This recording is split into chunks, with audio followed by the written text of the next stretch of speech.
Let's not call this a review. It's more of an editorial. Is the 8th generation of Pokemon a dumpster fire? Absolutely not. Is the 8th generation of Pokemon a masterpiece? Also, absolutely not. Let us be clear about what Pokemon Sword and Shield are. If you want a new Pokemon game with the same setup, charm, and mechanics as past 3D entries, Generation 8 does that well. In fact, if you're okay with 500 plus Pokemon being cut from the game, which isn't as big a deal as it sounds, the game uses that formula better than any other. However, if you're looking for a next-gen, AAA, big-budget Pokemon game, this really isn't that. Game Freak seems to have fallen into that same slump that Zelda did with the development of Skyward Sword, or Mario with New Super Mario Bros. Unlike those games, however, Pokemon Sword and Shield is using a formula that's way more outdated than Mario or Zelda because of the series' handheld nature up to this point. Today I aim to talk about the high points of Generation 8 as well as talk about the future of the series, and what this game could have been and arguably should have been.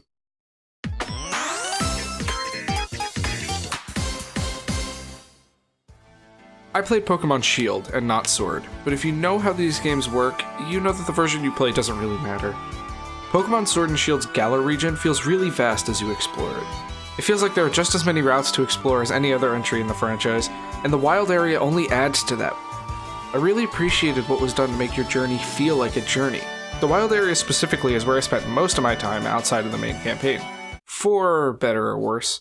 We'll return to the wild area in a bit, but for now I want to talk about the main story and the adventure of Generation 8.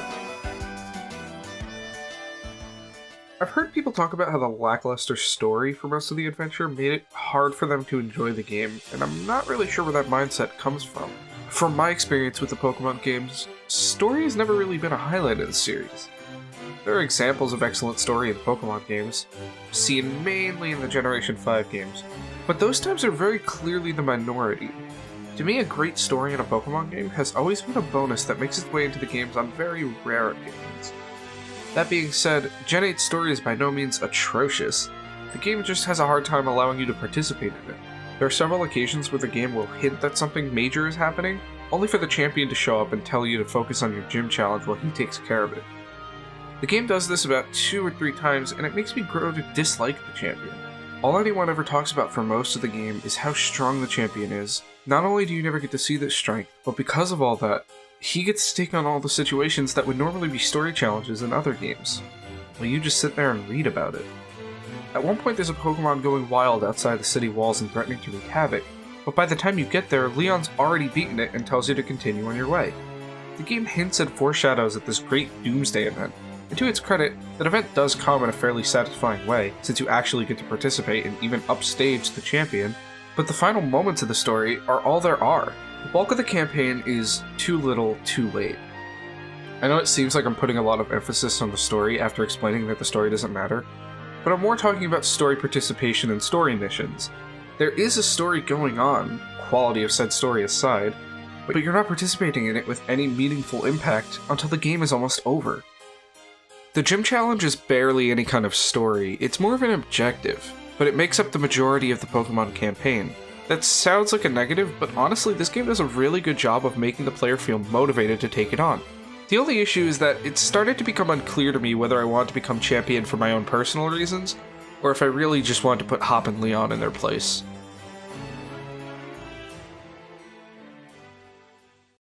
Hop is another interesting topic. He starts the game as basically a clone of Hau from Sun and Moon, which is absolutely not a good thing. But as the story continues, you start to see Hop fall into a depression as he realizes that he may not be as good at battling as he thought he was. I started to feel bad for him, and it was almost heartbreaking to have to beat him in the Pokemon League. But I still kicked his ass regardless. By the time of the endgame quest, I found myself starting to like Hop and eventually even respect him. The final battle against him in the forest is one of the toughest fights in the game, and I was almost proud of how much progress he made. Watching him finally decide what his purpose in life should be was wonderful, and while he still's not my favorite rival, he definitely redeemed himself as the story progressed. The other major talking point of Pokemon Sword and Shield is the wild area. It's this massive open area of the game with tons of Pokemon for you to find. When you're just starting out, it could actually be a small challenge just to get through it. There are Pokemon around that are way higher level than you, and you're almost guaranteed to lose to these Pokemon. That was honestly really cool to see. It made you play carefully, almost as if it was all real. Like, what if you were walking through the jungle and you spotted a gorilla?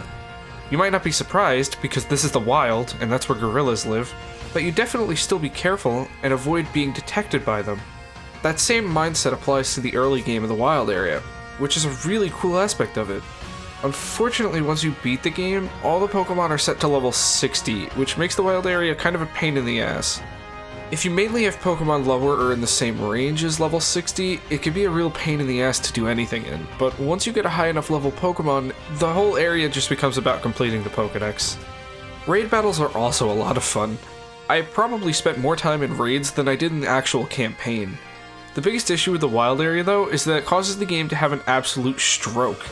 Seriously, in parts of the wild area and with certain weather effects activated, this game struggles to keep any sort of acceptable frame rate. And if you turn on Wi-Fi so that random trainers are running around the area with you, then say goodbye to all but about 10 of your frames. It really is awful, and I'd recommend switching your mindset to the one you had back in the day, when you played first-person shooters at 12 FPS on your garbage PC in 2007. It is that bad. Let's try to wrap this video up into some kind of point. Pokemon Sword and Shield are excellent Pokemon games, and that's all that we were really promised, but I think it's about time that Pokemon became more than that. I'd recommend checking out my video on 3D Mario games for a bit to see what I'm really talking about, but it's time for Pokemon to go the route of Breath of the Wild. Drop series staples and major elements that are holding the series back. Create a Pokemon game for the modern era of gaming. And for God's sake, stop using the X and Y engine. Pokemon is outdated, and that's really sad to say. This is the largest multimedia franchise in the world, but it's really not treated that way.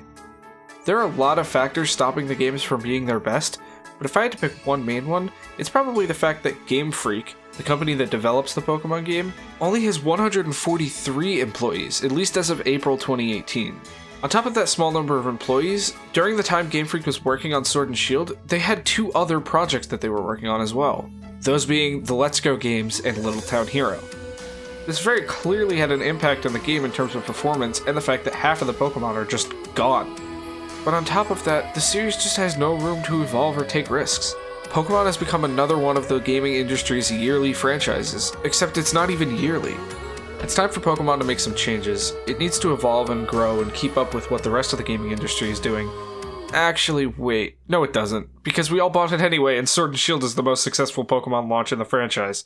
I mean, I'm part of the problem. I bought it at launch too, and I don't expect anybody to stop doing that, but I really hope Game Freak and Nintendo can see past that and understand that just because the game does well financially doesn't mean nothing has to change. The 8th generation of Pokemon games are not bad. At all. But I'm bored of Pokemon as it is now.